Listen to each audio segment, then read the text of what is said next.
আসসালামু আলাইকুম ওয়া রাহমাতুল্লাহ। দেখেন বর্তমানে বাংলাদেশিদের কি পরিস্থিতি, কচু শাক উঠাচ্ছে আর কি।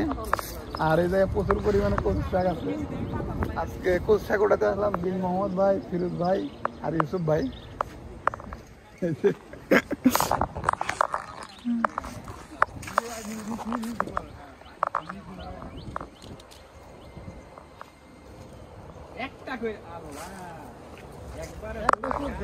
এখানে প্রচুর পরিমাণে কচু শাক আছে,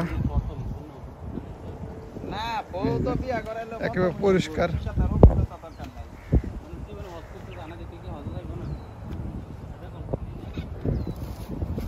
এই বাঙালি বাঙালি খুব অভাবে আছে। আপনি কি ঘুরান কে? আপনি পাকিস্তানি নি ভাই?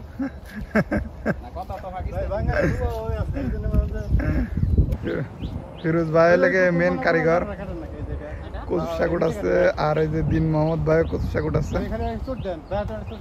আর ইউসুফ ভাই লাগে সহযোগিতা করছে।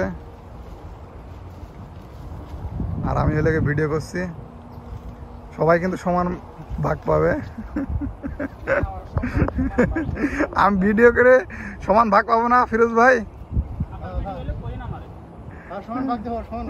সমান ভাগ না, এই যে কচু শাকগুলো কিন্তু একেবারে পরিষ্কার পরিষ্কার একেবারে।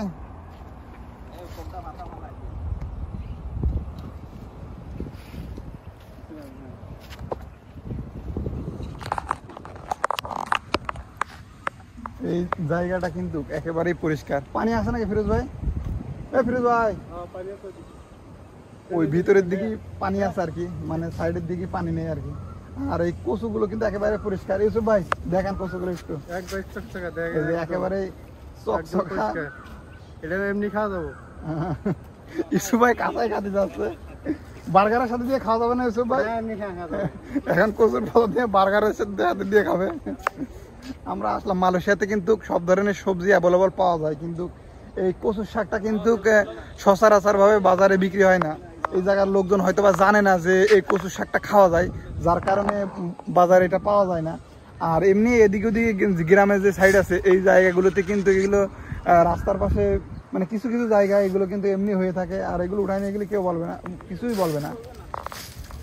আর এই যে এই সাইডেও আরেকটা জাতের কচু আছে, এটা কিন্তু অনেক দামি কচু। এটা হয়তো একটু বড় হলে নিচের ওইটা খায় আর কি। এগুলো এমনি হয়ে আছে আর কি।